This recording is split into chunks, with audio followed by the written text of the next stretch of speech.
제가 요새 우리나라 경제를 어떻게 살릴 것이냐 이래가지고 몇 가지 제안을 냈어요. 첫째, 불공정한 경제 시스템을 공정한 경쟁의 시스템으로 바꿔야 된다. 맞죠? 제일 중요해요. 이 경제라고 하는 게 우리가 자본주의 체제의 핵심 뭐예요? 경쟁이잖아. 근데 경쟁이 강자의 횡포가 되면 돼야 안 돼요. 경쟁의 이름은 횡포가 아니라 실질적으로 공정한 경쟁이 가능하게 만들어야 된다. 이 공정한 경쟁을 가로막고 있는 게 뭡니까? 재벌이지. 재벌이 힘으로, 돈의 힘으로, 권력의 힘으로 심지어 법까지 고쳐가면서 자기들한테 유리한 법 만들어서 불공정한 경쟁 시스템을 만들어놨어요. 그래서 이 체제에서는 아무리 열심히 노력해도 벗어날 수가 없어요. 그래서 공정한 경쟁 시스템을 만들기 위해서 그 핵심인 재벌 시스템을 해체한다. 그랬더니 누가 자꾸 재벌 기업 없애자 그런다 저놈이 이러고 악의적으로 기사 쓰던데 이건 사실 의도가 있는 거죠. 그 기자들이 그 말을 못 알아들으면 만큼 바보가 아닙니다. 일부러 그렇게 쓰는 거예요. 여러분도 아마 그렇게 알아듣는 사람 꽤 많을 거예요. 저 이재명 씨 다 좋은데 기업을 없애자는데 저 사람 너무 과격한 거 아니야? 야, 저 위험하다 저거. 솔직히 있어 이 중에도. 신문만 보지 말고 유튜브나 이런 것도 좀 뒤져봐 주세요. 실제로 그래요. 효과가 있어 그게. 상당수가 저한테 지지를 처리한다고 하는 사람들이 꽤 있는데 이유가 그거예요. 너무 과격하다. 뭔데? 재벌 기업을 없으면 우리가 어떻게 먹고 삽니까? 그래서 야, 이 양반아, 당신은 진정한 지지자가 아니야. 야, 어떻게 그런 생각을 할 수가 있습니까? 근데 이걸 끊임없이 막 여기서 저기서 이재명은 재벌 기업을 해체하자고 그런다. 대책 없는 포퓰리스트다 이러니까 말이 통해요. 근데 이거 정말로 중요해요. 공정한 경쟁 질서를 만들어야 되고 거기에 핵심인 재벌 체제, 즉 재벌 기업에서 재벌 가문들의 부당한 지배라고 하는 암적 요소를 싹 드러내야 되는 거예요. 이렇게 하면 재벌 기업들이 착한 기업이 됩니다. 이렇게 만들자는 거예요. 네.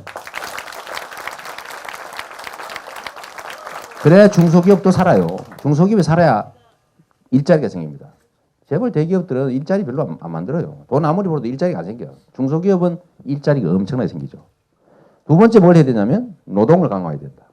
우리나라 국민의 2천만 명이 노동자인데 이 노동자들이 정부가 나서서 하도 탄압을 해가지고 기업들하고 짜고 하도 패니까 임금이 자꾸 떨어져요. 심지어 임금만 떨어지는 게 아니라 노동 환경이 나빠져가지고 똑같은 직장에서 자꾸 백혈병 걸려가지고 자꾸 죽어도 그 산재 아니라는 거예요. 그럼 거기서 왜 거기서 일하는 여공들이 자꾸 백혈병 걸립니까? 삼성? 왜 그래? 왜? 그거 인정 안 하죠. 그거 당연히 해줘야지. 노동 환경이 점점 나빠져요. 일자리 질이 떨어져요. 여기 아무도 안 갈라 그래요. 젊은이들 안 갈라 그래요. 왜? 월급도 안 적지. 환경도 나쁘지. 거기다가 장시간 노동을 또 시켜요. 세계 최장의 노동을 시키는데 요 노동을 개선해야 됩니다.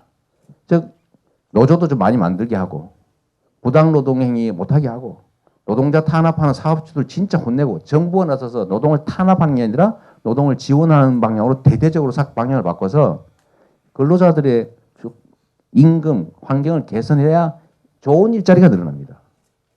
그리고 장시간 노동을 규제를 하면 지금 있는 실업을 순식간에 다 해결할 수 있어요. 지금 52시간이 법정 최대 근로시간인데 이거 52시간 어겨서 불법적으로 처벌받을 노동을 시키는 인원이, 노동을 하는 인원이 354만 명이에요. 이 사람들이 52시간 이상 일하는 거 떼가지고 52시간까지 일하는 노동자를 새로 고용하면 몇 명 고용할 수 있냐면 33만 명을 고용할 수 있습니다. 실업 문제 아주 간단하게 해결할 수 있는 거죠. 실업. 그리고 1.5배 초과 근로수당 다 받는 분 여기 계세요? 혹시 직장 다니면서? 이래저래 떼어먹죠? 말을 못하지 솔직히. 본인은 말 못하지요. 사기 얼굴 받치고 이런데 아니면 잘리는데. 이거 어떻게 해야 됩니까? 근로감독관, 노동경찰이 모든 사업장을 조사해서 아이고 혹시 조금 덜 주고 계신 거 있어요? 1.38배 주고 계시구나. 0.12배 덜 주셨네. 이리 오세요. 감옥에 잠깐 가 계십시오. 이렇게 하면 1.5배 줘야 안 줘요? 1.5를 당연히 주게 돼 있어요. 그런데 사업자들이 1.5배를 주고 일을 시키겠어요? 1.5배 주는 이니 차라리 새로 사람 뽑겠어요. 추가 관리 시켜서 새로 뽑는다고요. 그래서 40시간씩만 일 철저하게 지키면 일자리가 몇 개 생긴지 아십니까? 269만 개가 생깁니다. 여러분 일자리가 없다고 고민할 필요가 없어요. 법대로만 해도 이 정도의 새로운 일자리를 만들어낼 수 있어요. 그럼 임금이 올라가고 일자리가 늘어나니까 국민들의 소득이 늘어나겠죠? 소득이 늘어나면 경기가 살아납니다. 두 번째, 세 번째 또 있어요. 이게 중요한데 세상은 힘센 사람이 워낙 많이 가지는 시스템입니다. 힘센 사람이. 우리나라는 너무 심하다고요. 10대 재벌을 얼마를 갖고 있냐면 사내유보금이 550조입니다. 10대 재벌만. 30대 재벌 하니까 770조예요. 근데 우리나라 국민 총생산이 1년에 1560조. 돈이 거기 갇혀가지고 움직이질 않아요. 그러면 경제가 살아요? 죽어요? 죽죠. 그런데 기업들도 고민이 있는 게 이거 투자할 데가 없습니다. 투자할 데가 없어요. 그래서 사내유보금을 가지고 있는 거예요. 그럼 이럴 때 어떻게 해야 됩니까? 경제가 돌게 해줘야지. 그러면 제가 계획한 것처럼 우리나라는 실효세율이 너무 낮으니까 이 전원책 변호사가 자꾸 날 헷갈리게 해가지고 내가 확실하게 외웠는데 12.1% 10대 기업 0.3% 틀렸다고 내가 11.8을 본 게 있거든. 11.8. 근데 12% 너무 적잖아요. OECD 이런 데는 22% 된다고요. 실제로. 그러니까 10% 너무 많으니까 8%만 올리자 그러면. 그것도 다 올리지 말고 500억 이상 버는 회사만 올리자. 그럼 다른 기업들은 증세 안 하고 딱 440개만 해당이 됩니다. 요 440개한테 500억 이상에 대해서만 8%만 올리면 1년에 15조 원씩 5년 평균에 15조 원씩 세금을 더 걷을 수 있습니다. 이 15조 원이 얼마나 많은 돈인지 여러분 느낌이 안 오죠? 이제 이 정도 가면 감이 없어. 동그라미 몇 개인지 신으라고 정신 하나도 없어요. 15조 원이 얼마냐면요. 1인당 매년 30만 원씩입니다. 3인 가구 1년에 100만 원씩이에요. 엄청나죠? 별로 느낌이 없네, 그것도. 100만 원 우스워요? 100만 원 큰 돈이죠. 한 달에 10만 원씩 더 생긴다고 생각해 보십시오. 여러분, 이 빡빡한 살림에. 예를 들면 10억 이상 버는 사람들은 10억 이상에 대해서만 10%만 좀 더 내라. 이렇게 하면 한 2조 4천억 정도. 이것만 해도 17조, 18조가 생겨납니다. 그러면 기업들이 야 무슨 세금을 이렇게 많이 내라 그래. 아닙니다. 500억 이상에 대해서 5천억을 더 벌면 400억 세금 더 내는 거예요. 1조 원을 벌면 800억 더 내는 겁니다. 이거 아니 그냥 내는 게 아니고 남는 데서 영업이익에서 세금은 이익에서 내는 거예요. 매매 대금에서 내는 게 아니고 여러분도 혹시 그런 착각하시는 거 아니죠 설마? 그 정도는 아시죠? 이익에서 세금을 낸다. 그냥 회사 망하라고 하는 말이 있을 수가 없어요. 세금을 낸다고 망하지 않아. 왜냐하면 남는 데서 세금을 내는 거거든. 그래서 이거 조금만 그 정도만 더 하면 얼마든지 좀 더 내서 한 200조 버는 데서 15조 더 내면 회사 안 망하잖아요. 그러면 이게 국민들 손, 정부로 들어가서 국민들의 손을 거쳐서 구매력으로 살아나서 시장이 살아나면 그 결국 어디로 갑니까? 다 기업으로 돌아가죠.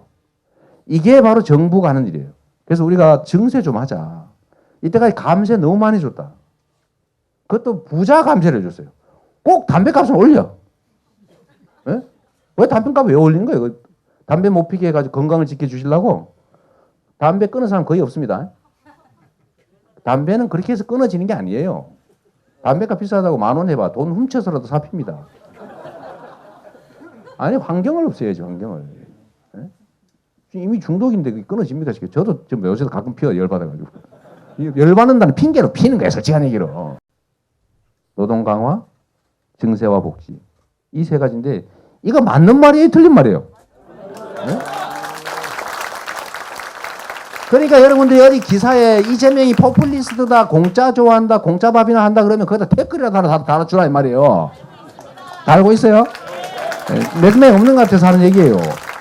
그러니까 진짜 저게 포퓰리즘인가 보다. 근데 이런 공격적 기사를 쓰는 데가 주로 누구의 이익을 대변하는 것 같습니까? 다 재벌들의 이익을 대변하는 거죠. 그러니까 결국은 이 사회도 역시 그 기득권 구조, 소수 지배 구조가 끊임없이 작동하고 있어요. 그래서 이거를 우리가 좀 고쳐서 쉽게 우리가 잘 사는 방법이 있어요. 여기도 자영업 하시는 분 많을 텐데요. 우리나라 자영업자가 560만 명입니다. 이거 해결해야 될 거 아니에요. 어떻게 해결해? 너 자영업 하지 마. 라고 됩니까? 1년에 80만 명이 망해요. 거기는 거지 돼버린 거예요. 망하면. 기승전, 호프. 기승전, 호프집, 거지. 이렇게 돼가고 있을게. 하고 있는데, 이거 막아야 되잖아요. 그래서 이거를 복지를 좀 확대하자. 그리고 제가 그래서 기본소득이라고 하는 걸 개념을 만들어냈는데, 전에 박근혜 대통령이 65세 이상은 무조건 한 달에 20만 원, 1년에 240만 원 준다고 할 때는 가만히 있던 인간들이, 에? 65세 이상 10만 원씩 더 주자. 29세 이하 불쌍하고 힘들고 양육, 보육, 출산, 교육 어려우니까 여기다가 1년에 100만 원만 주자 할 때, 나보고 포퓰리스트라고 왜 날린 거예요? 왜 박근혜가 하는 65세 이상 1년에 240만 원은 괜찮고, 이재명이가 하는 10만 원, 100만 원 하고, 거기다 좀 더하기 해서 29세 이하 다 주자. 이거는 왜 포퓰리스트입니까? 내가 왜 그래야 됩니까? 박근혜하고 내가 뭐가 다릅니까? 다르지, 솔직히. 인정. 죄송합니다. 인정. 내가 이런 착각을 가끔씩 한다니까. 내가 진짜, 공화국의 동등한 이러는 줄 제가 지금 잠시 착각했습니다. 미안합니다. 그러니까 이것도 경제가 사는 길이에요. 우리가 4대 강에 투자하고, 토목에 투자하고, 기업에 투자하고, R&D에 투자하고, 이런 건 투자라고 해요. 지금 대기업에 감세해 주는 게, 안 그래도 세금 얼마 안 내는데다가 감세해 주는 게 9조 원입니다, 1년에. 감세해 주는 것만. 정해진 세금인데 이런저런 명목을 깎아주는 9조 원인데 그 중에 60%가 재벌 들수록 다 들어갑니다. 그건 투자래요. 그런데 사람한테 주는 거는 낭비래. 사람한테 주는 거는, 즉 복지는 낭비라는 거예요. 왜 사람한테 투자하는 게 낭비입니까? 실제로요, 경제학적으로 여러분 BC라는 거 한번 찾아보세요. 교육 투자, 인적 투자의 BC, 토목공사 BC, 즉 투자 효율성이라고 하는 건데, 투자의 투입 비용과 산출 효과. 이게 교육과 인간에 투자하는 게요, 무슨 시설이 토목에 투자하는 것보다 서너 배가 높습니다. 지금 빨리 찾아보세요. 내가 거짓말 하는 거 아닌가. 그런데 이건 과학적으로 증명된 건데 끊임없이 거짓말을 하다 보니까 사람한테 복지 지출하고 현금 지출하는 이거는 다 낭비고 포퓰리스트이고 이거는 하면 절대 안 되는 거고 죽일 짓이에요. 그래서 제가 오늘 또 하나 여러분들 헌법 조문 하나를 알려드리려고 합니다. 헌법 34조 2항 얘기를 제가 하도 많이 해서 국가는 국민의 복지 증진을 위해서 노력할 의무가 있다. 세금 낸 거니까 비용에 최소한을 쓰고 많이 아껴서 국민들의 복지를 증진하는 건 국가의 의무다. 그리고 국민의 권리다. 헌법이 있어요. 우리 고시 공부하시는 분 알고 계시죠? 네, 알고 있습니다. 그 다음 34조 3항에 이런 거 있어요. 노인과 여성의 복지를 증진시켜야 된다. 이런 거 있어요. 장애인 증진시켜야 된다. 청소년 보호해야 된다. 이런 조항이 있습니다. 그 제가 거기에 맞춰서 우리가 29세에 어렵지 않냐. 애 놓고 보육하고 교육하고 공부하고 취직하고 청년들 어렵다. 노인 어렵다. 장애인 어렵다. 이거 헌법이 있는 거니까. 농어민 어렵다. 농어 보호해야 된다는 조항도 있으니까. 여기에다가 연간 100만 원 정도씩 기본소득을 지급하는데 그냥 주면은 혹시 땅에 묻어놓거나 예금해가지고 이 경제순환에 장애를 주는 수가 있으니까 삼성처럼. 응? 삼성이 쌓는 거 이해가 되는데 꼭 이거 쌓는 사람도 있어요. 100만 원 줘도 쌓고 이거 아예 못하게.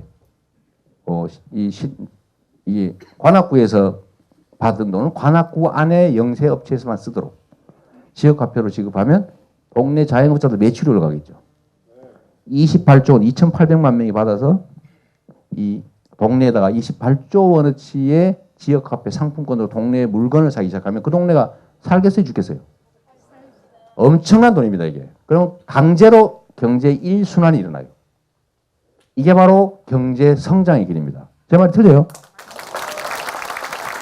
그래서 증세와 복지 확대, 노동의 강화, 공정한 경쟁 질서 확립은 경제 성장을 막는 게 아니고 경제 성장하는 현재 상태의 유일한 길입니다. 이거 제가 만든 말이 아니고 IMF, 세계은행, ILO 이런 데서 앞으로는 소수가 성장의 결과를 독식하는 형식의 과거와 같은 성장 방식은 이제 더 이상 성장의 길이 아니다. 앞으로는 모든 사람의 가처분 소득을 늘려서 구매력을 늘려야 비로소 제대로 된 성장이 가능하고 성장 잠재력이 생기니까 앞으로 세계의 모든 국가는 여기에 따르세요. 라고 저한테 가르쳐 줘서 제가 이렇게 얘기하는 거예요. 제가 지어낸 말이 아닙니다. 그래서 이거를 복지해가지고 경제 망치자는 거냐? 복지해가지고 성장을 막자는 거냐? 이런 무식한 소리 하는 사람이 있으면 앞으로 욕 한 번씩 해주세요. 네, 감사합니다.